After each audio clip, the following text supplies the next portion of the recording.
始まりました山チャンネル。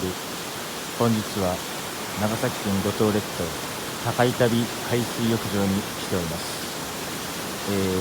本日午前中ものすごい雨が降っており、高井旅海水浴場の隣横の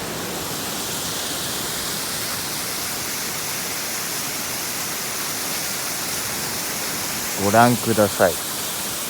滝のように水が流れております。